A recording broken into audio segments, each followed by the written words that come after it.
شہنشاہ کو بھڑکا رہی تھی۔ کیا شیخو بھی؟ انارکلی صاحب عالم کو زور دیتی ہے۔ کیا کہا تھا انارکلی نے شیخو کو؟ وہ کہتی تھی باپ یا محبوبہ میں سے کسی کا انتخاب کر لیں۔ میں چھپ کر سن رہی تھی کہ صاحب عالم نے مجھے دیکھ لیا۔ انہوں نے مجھے دھمکی دی تھی کہ اگر انارکلی کا نام تمہاری زبان پر آیا تو مہابلی کے سامنے شہادت پیش کر دی جائے گی کہ تو نے خود ہی ہم سے پیار کیا ہے اور ہمیں چاہتی ہے، اور پھر تیری سربریدہ لاش کسی دن صبح راوی کی لہروں پر ملے گی۔ لیکن تو نے انارکلی کو شراب کیوں پلائی تھی؟ اکبر نے اسے گھورا۔ جہاں پناہ، انارکلی روز مجھے دھمکی لگاتی تھی کہ جس دن میں ملکہ ہندوستان ہو گئی تجھے ہمیشہ کے لیے زندہ میں ڈال دوں گی۔ ان دھمکیوں سے میں اندر ہی اندر گھل رہی تھی۔ عالم پناہ، میں جیتے جی زندہ لاش بن گئی تھی، اس لیے میں نے اسے شراب کا نشہ چڑھایا کہ وہ نشے میں آپ کے سامنے خود ہی صاحب عالم سے اظہار محبت کر دے اور آپ کو پتہ بھی چل جائے اور میرا نام بھی نہ آئے۔ بہت خوب۔ شہنشاہ جو کہ ابھی اور کچھ کہنا چاہتا تھا، ایک خواجہ سرا اندر آیا۔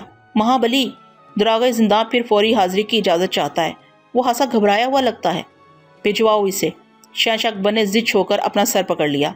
فوراً ہی شکنتلا کو دراغا کا چہرہ دکھائی دیا جو ستا ہوا تھا۔ آتے ہی اس نے فرشی سلام داغا اور ہاتھ جوڑ کر گھگیاتے ہوئے بولا، ذل الہی، میرے زندان پہنچنے سے قبل ہی صاحب عالم کے وفاداروں نے زندان پر دھاوا بول کر انارکلی کو لے کر فرار ہو گئے ہیں۔ کیا آپ بکتے ہو؟ اکبر غصے سے مٹھیاں بیچتا ہوا کھڑا ہو گیا۔ حقیقت عرض کی ہے جہاں پناہ، اور شیخو، صاحب عالم بھی ان کے ساتھ جا رہے تھے، لیکن سرکاری اہلکاروں نے محل کے صدر دروازے سے نکلنے سے بیشتر ہی صاحب عالم کو گھیر کر رک جانے پر مجبور کر دیا۔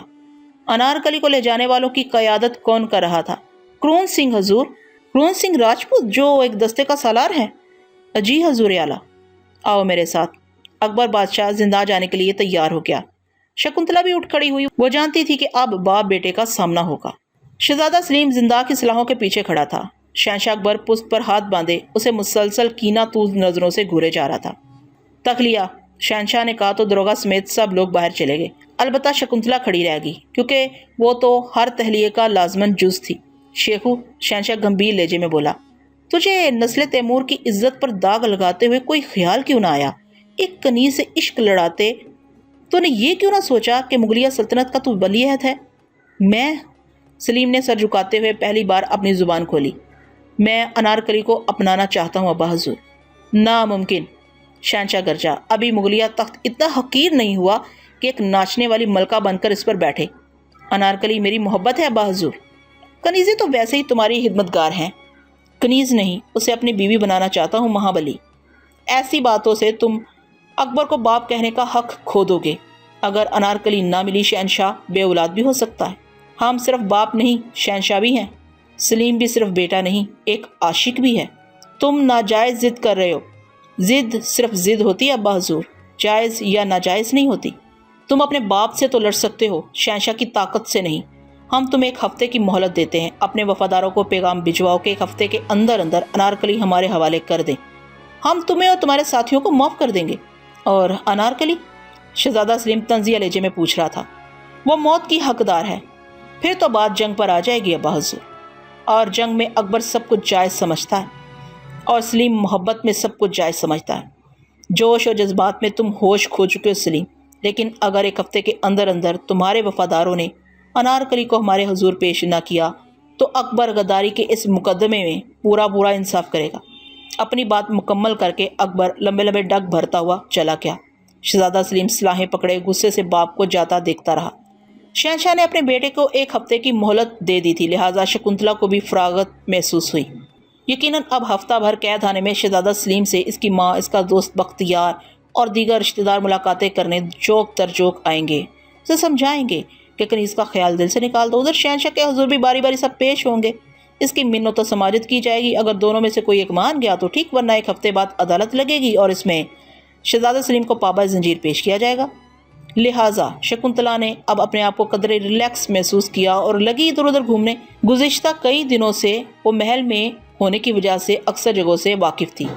دوپہر کا کھانا شکنتلا نے شاہی باورچی خانے سے ٹھاٹ کے ساتھ کیا تھا اور اب بعد دوپہر کے وقت وہ ٹہلتے ٹہلتے محل سرا کی طرف آن نکلی تھی۔ یہ موسم بہار کی ایک شرمیلی سپہر تھی۔ ستونوں اور محرابوں کے سائے طویل ہو رہے تھے۔ بیگمات اور رانیاں شہزادیاں کیلولے کے لیے محو استراحت تھیں۔ بوڑھی خادمائیں اگلے کاموں میں مصروف ہو چکی تھیں، لیکن نوجوان کنیزوں کے لیے یہ ایک سنہرا وقت ہوتا ہے۔ पुराने पाए बाग के बीचों बीच कशादा और बुलंद बारादरी नौजवान कनीजों की मरगूब आरामगाह है, जहाँ वो बड़ी बूढ़ियों की नसीहतों से आज़ाद और बेगमात की डांट डपट से दूर फरागत का ये वक्त इत्मीनान और बेफिक्री से गुजार रही थी।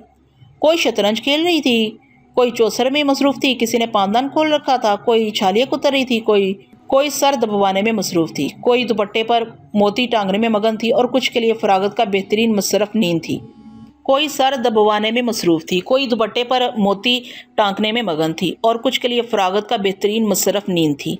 ज़ाफ़रान और सितार बजा बजा कर मौसीकी का शौक़ पूरा कर रही थी कुछ, लेकिन शकुंतला को दिलाराम की तलाश थी, जो उसे एक स्तून के पास कनीज़ों के जलों में बैठी पटर पटर बातें करती नजर आ गई। शकुंतला धीरे धीरे इनके करीब जा पहुंची और एक तरफ बैठ गई। दिलाराम पीढ़ी पर बैठी अपने पुख्ता हुस्न के एतबार से न सिर्फ हमराजों बल्कि तमाम कनीज़ों में नुमाया नजर आ रही थी। लंबी और बड़ी बड़ी आंखें, पतली नाक, वाज़िया थोड़ी चुगली खाती नजर आ रही थी कि वो इन लड़कियों में से नहीं थी जिन्हें जिंदगी की रवानी शिद्दत में हाथ पांव ढीले छोड़ने पर मजबूर कर देती। ताहम तफक्कुरात इसके चेहरे पर उय्यां थे, लेकिन आंखों में तस्वुरात का लोच जाहिर कर रहा था कि अपनी अकल की बिसात से बढ़कर और काफ़ी आगे का सोच रही है। शकुंतला करीब आ गई। इस वक्त सितारा नामी कनीज़ कह रही थी, वैसे तुमने रक्स में अनारकली से शिकस्त का बड़ा भयानक इंतकाम लिया दिलाराम। क्यों ना लेती? वो क्या समझती थी कि ज़िले इलाही की नज़रों में मुझे गिरा कर और खुद साहिब आलम से इश्क की पींगे बढ़ाकर हिंदुस्तान के तहत पर मलका बनकर बैठेगी और दिलाराम इसके कदमों में रकासा बनकर नाचती रहेगी। अब क्या बनेगा अनारकली का? दिलाराम, सितारा ने सवाल किया। मकबरा, वो भी शायद इस वक्त जब अगर साहिब आलम कभी हिंदुस्तान के बादशाह बन गए तो वो मोहब्बत की यादगार के तौर पर बनवाएंगे। दिलाराम का लेजा जहर खान था, लेकिन अब तो साहिब आलम जिंदा में है और अनारकली को करून सिंह लेकर फरार हो गया है। लेकिन क्या साहिब आलम एक हफ्ते बाद लगने वाली अदालत में अनारकली को पेश कर देंगे? मुरावैद ने सवाल किया। आहनी मुगलिया सल्तनत के ताजदार मर्द आहन शहंशाह अकबर यानी ज़िले इलाही से टक्कर लेना शायद साहिब आलम के लिए नामुमकिन हो।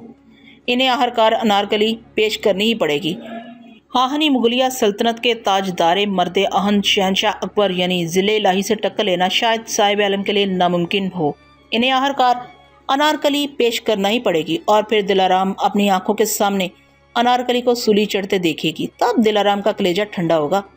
दिलाराम बदस्तूर जहर उगल रही थी। तो कितनी संगदिल है दिलाराम, अंबर ने कानों को हाथ लगाते हुए कहा। एक कनीज होकर दूसरी कनीज के बारे में ऐसा कह रही है। मत भूलो अंबर के अनारकली से पहले मैं भी चहीती कनीज थी और अनारकली के बाद भी मेरा ही जादू सर चढ़कर बोलेगा। दिलाराम की हाँ में हाँ मिलाती रहा करो। दिलाराम ने अंबर को घूरा तो सब कनीजें ची हो गईं। अभी बातें हो रही थी कि कनीजों का निगरान ख्वाजा सरा काफूर अंदर आ गया। अरे मुर्दार काम चोरो, कानों में रुई ठूसी बैठी हो या कान चोर ले गए हैं? चीख चीख कर मुझ बेचारी का गला बैठ गया। मजाल है किसी के कानों पर जू तक रेंगती हो, कोई फूटे मुंह से भी जवाब नहीं देती। साए कहीं के कहीं जा पहुंचे हैं, असर की अजान हो गई है। ना हमाम तैयार है, ना गुलाब पाश भरे, ना फूल चंगेरों में रखे। अरे नकमियों, कैलवले के बाद बेगमात उठने वाली हैं, क्या मत बपा कर देंगी? इल्ज़ाम तो सारा मुझ निगोड़ी पर आता है। काफूर नॉन स्टॉप बोले जा रही थी, जबकि शकुंतला मुस्कुराती हुई उठकर चल दी। शाही महल में अब इसका कोई काम न था, बल्कि वो तो अब रात को यूसुफ से मुलाकात का सोच रही थी। रात हुई तो शकुंतला इसी पहाड़ी वाले मकान की तरफ गामज़न हो गई जहाँ 2 रोज़ कबल इसकी यूसुफ से मुलाकात हुई थी। शकुंतला के मन में अब तजस्सुस सर उभारना शुरू हो चुका था कि यूसुफ कौन है जो उसे गायब से ज़ाहिर होते और ज़ाहिर से गायब होते देखकर और जादूगरनी होने का इतराफ़ सुनकर भी खौफज़दा नहीं हुआ था। और इसके अंदाज से पता चलता था कि वो कुछ इसके बारे में मालूमात भी रखता है। शकुंतला रात के इब्तदाई पहर ही में वहाँ जा पहुँची। बरगद के और उसके अंदाज से पता चलता था कि वो कुछ ना कुछ इसके बारे में मालूमात भी रखता है। शकुंतला रात के इब्तदाई पहर ही में वहाँ जा पहुँची। बरगद के दरख्त के नीचे बना चबूतरा आज वीरान था। हर तरफ खामोशी के साए लर्जा थे। गुप अंधेरा छाया हुआ था। पूरी इमारत तारीकी में डूबी हुई थी। शकुंतला गायब हालत में इधर उधर घूमने लगी, लेकिन आज ना सांप थे और ना यूसुफ। शकुंतला कोई आहट पैदा किए बगैर एक तरफ बैठ गई और इंतजार करने लगी। इस बेख्याल में यूसुफ उसे भी आसानी से भुला नहीं सकेगा। कल भी यकीनन आया होगा और आज भी लाजमन आएगा। हशरातुल अर्ज की आवाज़ें गूंज रही थी। बादलों की जुल्फें आसमान के चेहरे से हटी तो चंद्रमा झांकने लगा। हर सिमत पीली लो फैल गई, लेकिन खामोशी तवील हो रही थी। अचानक शकुंतला ने सरसराहट महसूस की तो इसके होंठ मुस्कुराने लगे, क्योंकि ये तो मखसूस आवाज़ थी किसी सांप के सरसराने की। सांप जो इसके अपने थे, सांप वो खुद भी थी। सांपों को देखकर इसका प्यार उमड़ उमड़ आता था। अचानक ही काले रंग का चमकीला सांप उसे नजर आया। ये यकीनन कोई नागन थी। शकुंतला के लिए सांप की जिन्स और नस्ल को पहचानना कौन सा मुश्किल था। ये एक इच्छाधारी नागन थी, कोई 2.5 फीट तवील, इंतहाई स्मार्ट और खूबसूरत, जो अपनी धुन में मगन जा रही थी कि शकुंतला ने उसे रोकने का फैसला कर लिया और मुझसे अजीब सरसराहट और सीटी नुमा आवाज़ निकाली और इसके साथ पैगाम के लिए लहरें छोड़ने लगी। इच्छाधारी नागन ठुटक कर रुक गई और फिर आहिस्तगी से पलट कर ऐन इसी सिमत जाने लगी जिधर शकुंतला थी। उसे अपनी तरफ आता देखकर शकुंतला एकदम ही जाहिर हो गई। उसके साथ जैसे नागिन को देवी की खुशबू आने लगी। वो शकुंतला के कदमों तक आ पहुंची थी, फान सुकेड़ कर सर जमीन से टिकाकर फर्माबरदारी का इजहार कर रही थी। शकुंतला ने हाथ बढ़ाकर उसे उठा लिया और अपने चेहरे के ऐन सामने लाकर सांप की आवाज़ में उससे पूछने लगी, परसों रात यहाँ एक यूसुफ नामी नौजवान मौजूद था जिसके सामने बहुत से तुम जैसे सांप दूध पी रहे थे और एक चंपाकली रूप धारण भी मौजूद थी। मैं इस नौजवान के बारे में जानना चाहती हूँ। ए नागन देवी, इच्छाधारी नागन ने एहतराम से मजीद सर झुकाते हुए जवाब दिया। वो नौजवान कल भी यहाँ आया था।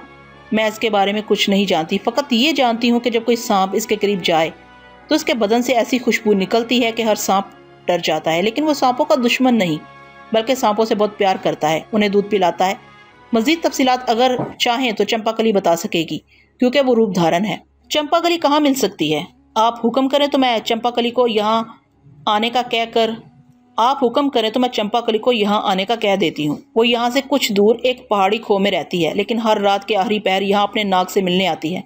तुम जाओ और चंपाकली को बोलो कि नागन देवी शकुंतला ने इसे फौरी तौर पर यहाँ तलब किया है। जो हुक्म देवी। इच्छाधारी नागन अदब से बोली तो शकुंतला ने उसे ज़मीन पर छोड़ दिया और वो तेज़ी से एक हाथ सिमत रेंगते हुए नज़रों से उछल हो गई। चंपाकली रक्कासाओं वाला लिबास पहने खड़ी थी, माथे पर बिंदियाँ, आंखों में सुरमे की धारियाँ। वो अभी शकुंतला देवी का हुक्म सुनकर भागम भागी यहाँ पहुंची थी।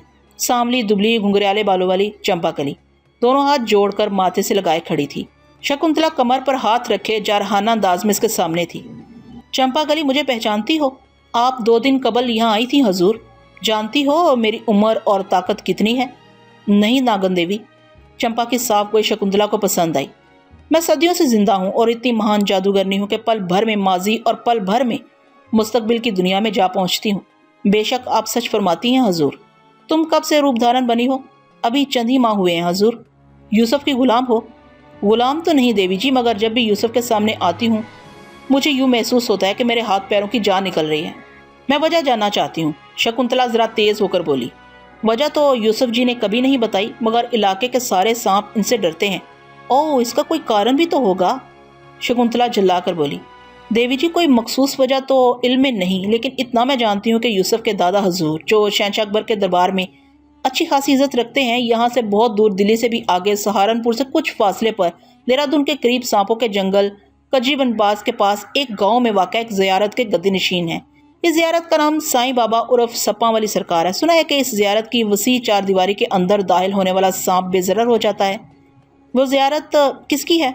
शकुंतला को जैसे कुछ याद आ गया। ये मेरी नाकस इल्म में नहीं, अलबत्ता वो ज़ियारत यूसुफ के परदादा की है। शकुंतला अंगुश्त थोड़ी पर रखकर कुछ सोचने लगी। बात गंभीर हो गई थी और फिर जैसे अचानक शकुंतला को कोई बात याद आ गई हो। यूसुफ यहाँ क्यों आता है? ये इमारत कुछ अर्सा कबल एक हिंदू की मलकियत थी जो सपेरा था। यहाँ उसने मुख्तलिफ सांपों को कैद कर रखा था। वो इन सांपों का जहर निकाल कर इनकी दवाएं बनाकर, दवाएं अलग और सांप खेल तमाशों के लिए अलग बेचा करता था। यूसुफ को पता चला तो उसने यहाँ आकर सपेरे को निकाल बाहर किया। इस वक्त से यूसुफ फारग वक्त में यहाँ आ जाता है और मुख्तलिफ चिल्ले वगैरह करता रहता है। यूसुफ की खुशबू पाकर कुर्बो जवार के सांप यहाँ इकट्ठे हो जाते हैं। यूसुफ इनके लिए दूध लाकर रख देता है। वो सांपों से और सांप यूसुफ से बहुत मोहब्बत करते हैं। हैरत है, कभी ये शख्स मुझे सांपों का दुश्मन और कभी सज्जन लगने लगता है। रहता कहाँ पर है? पहाड़ी के दूसरी तरफ बस्ती हशमतपुर में। फिर तो इसके घर जाकर असल बात की तय तलाश करना ज़रूरी हो गया है। एक बात पूछूं हजूर? चंपाकली निगाहें झुकाकर एहतराम से झिझकते हुए बोली। हाँ पूछो चंपाकली, क्या बात है? शकुंतला को इस पर प्यार आ रहा था। इसे चंपाकली की शक्ल में अपना इब्तदाई दौर नजर आ रहा था। नागन देवी, आप यूसुफ जी के बारे में क्यों इतना कुरेद कर पूछ रही हैं? चंपाकली की बात सुनकर शकुंतला के पेशानी पर बल पड़ गए। इसने चंपाकली को घूरा। शायद उसे चंपा की ये जुर्रत इसकी पेश की इजाज़त चाहने के बावजूद पसंद न आई थी। देख चंपा, میں تمہیں اس بات کا جواب دینے کی پابند نہیں ہوں، مگر تم یہ بات یاد رکھنا کہ اگر تیری میری ملاقات کی بھنک بھی یوسف کے کانوں میں پڑی تو جلا کر بھسم کر ڈالوں گی۔ یہ کہہ کر شکنتلا اوجل جاپ جپنے لگی اور پھر دیکھتے ہی دیکھتے چمپا کلی کی آنکھوں کے سامنے سے پوشیدہ ہو گئی۔ پوشیدہ ہوتے ہی شکنتلا کے پیروں نے زمین چھوڑ دی۔ وہ مسلسل بلند ہوتے ہوئے عمارت سے اوپر آ گئی، لیکن ابھی وہ مزید بلندی حاصل کر کے پہاڑ کے اس پار جانا چاہتی تھی جہاں بستی حشمت پور میں یوسف کا گھر تھا۔ شکنتلا ہر حال میں اس راز سے پردہ اٹھانا چاہتی تھی کہ کون سی قوت ہے جس کی بنا پر یوسف اور اس کے آباء و اجداد کی خوشبو سے سانپ ڈر جاتے ہیں، اور کس کا مزار ہے جو بابا سائیں سپا والی سرکار کے نام سے مشہور ہے، جس کے حدود میں جا کر لوگ منتیں مانگتے ہیں، سانپ وہاں بے ضرر ہو جاتے ہیں۔ اب شکنتلا پہاڑ کے دوسری طرف پہنچ چکی تھی۔ دور سے اسے بستی حشمت پور کی ٹمٹماتی روشنیاں دکھائی دے رہی تھی۔ شکنتلا کی منزل یقیناً یوسف کا گھر تھا جو اسے ابھی تلاش کرنا تھا۔ جب وہ بستی کے قریب پہنچی تو رات کا گھمبیر سناٹا چار سو اپنے پنجے گاڑے ہوئے تھا۔ بستی خاصی بڑی تھی۔ چاند کی پیلی روشنی میں درخت اور مکانات بھوتوں کی طرح کھڑے نظر آ رہے تھے۔ شکنتلا بھی کسی آوارہ بدرو کی طرح بستی کی گلیوں میں گھوم رہی۔ اسے پتا تھا کہ صبح سے پہلے یوسف کے گھر کا پتہ چلانا مشکل ہوگا۔ اب وہ ہر گھر کے دروازے پر دستک دے کر آدھی رات کو یوسف کے بارے میں نہ پوچھ سکتی تھی۔ وہ سوچنے لگی کہ وقت کیسے گزاروں۔ کئی گھروں میں اس نے جھانکا بھی، مگر اسے اپنے کام کی کوئی چیز نظر نہ آئی۔ وہ بور ہو کر چلتے چلتے بستی کے آخر تک چلی گئی تو اچانک دو دھیا چاندنی میں کسی مندر کے سنہرے کلش کی چمک اسے نظر آئی۔ اس نے سوچا کچھ وقت یہیں گزارا جائے، اتنی دیر میں صبح ہو جائے گی تو یوسف کی تلاش میں نکلوں گی۔ سوچ کے آتے ہی شکنتلا اڑان بھر کر بستی کے مشرق میں بنے اس چھوٹے سے مندر کی طرف چلی گئی جو سارے کا سارا سنگ سفید کا تعمیر شدہ تھا۔ طرز تعمیر اور اس کی حالت بتا رہی تھی کہ خاصی پرانی عمارت ہے۔ سنگ سفید زمانے کے تبیڑے سہتا ہوا شدید میلا پڑ چکا تھا۔ صدر دروازہ پیتل اور لکڑی کا بنا ہوا تھا جو بند تھا۔ شکنتلا اڑتی ہوئی اس کی چھت پر آ گئی، لیکن مندر ہر طرف سے ڈھکا ہوا تھا۔ چھت سے سیڑھیاں نیچے جاتی تھی، لیکن سیڑھیوں کا دروازہ بند تھا۔ دروازہ کھولنا شکنتلا کے لیے چٹکی بجانے سے زیادہ معنی نہ رکھتا تھا۔ یہ تنگ سرنگ نما سیڑھیاں تھیں جو گول گول نیچے جا رہی تھی۔ مندر میں کوئی موجود ضرور تھا کیونکہ چراغ جل رہے تھے، تاہم گہری خاموشی بتا رہی تھی کہ مکین سوئے ہوئے ہیں۔ شکنتلا جیسے ہی فرشی منزل پر پہنچی، اسے مندر کی گمبھیر گہری خاموشی میں کسی لڑکی کے سسکنے کی آواز آئی۔ شکنتلا چلتے چلتے ٹھٹک کر رہ گئی۔ آواز کہیں قریب سے ہی آئی تھی۔ کان کھڑے کر کے شکنتلا سن گن لینے لگی۔ چھوڑ دو مجھے، میری عزت خراب نہ کرو۔ پنڈت جی، آپ نے میرے پتا جی کو کہا تھا کہ یہاں آپ کی کنیا ستی ساوتری داسی بن کر رہے گی۔ مجھ پر اتنا بڑا انیائے نہ کریں۔ بکواس بند کر لڑکی، اور سیدھی طرح ہمارے سے تعاون کر، ورنہ مار مار کر ہڈیاں اور کھال الگ الگ کر دیں گے۔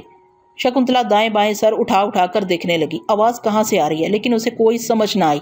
ابھی شکنتلا سوچ ہی رہی تھی کہ اسے اپنے پیروں میں روئی کے گالوں کی طرح کسی نرم نرم چیز کا احساس ابھرا۔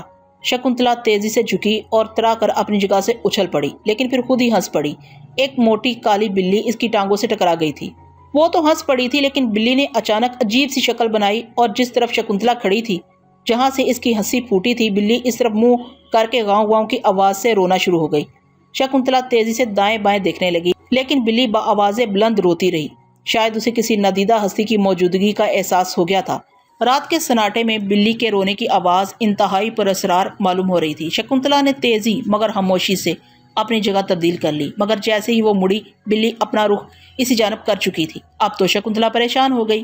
اس اسنا میں کہیں سے ایک اور بلی شاید پہلی بلی کی آواز سن کر نکل آئی تھی۔ اس نے بھی اپنی ساتھی کا ساتھ دیا اور دونوں منحوس آواز میں بین کرنے لگی۔ شکنتلا کی سمجھ میں نہیں آ رہا تھا کہ کیا کرے۔ اس ہڑبونگ میں وہ لڑکی کی سسکیوں کو بھول چکی تھی، لیکن اب اس نے بلیوں سے جان چھڑانے کا فیصلہ کر لیا اور زیر لب کوئی منتر پڑھنے لگی۔ منتر مکمل ہوتے ہی اس نے آہستگی سے دونوں بلیوں کی طرف اشارہ کیا۔ عین اسی لمحے کہیں سے ایک شخص آ گیا۔ اس نے آتے ہی بلیوں کو دو چار موٹی موٹی گالیاں دیں۔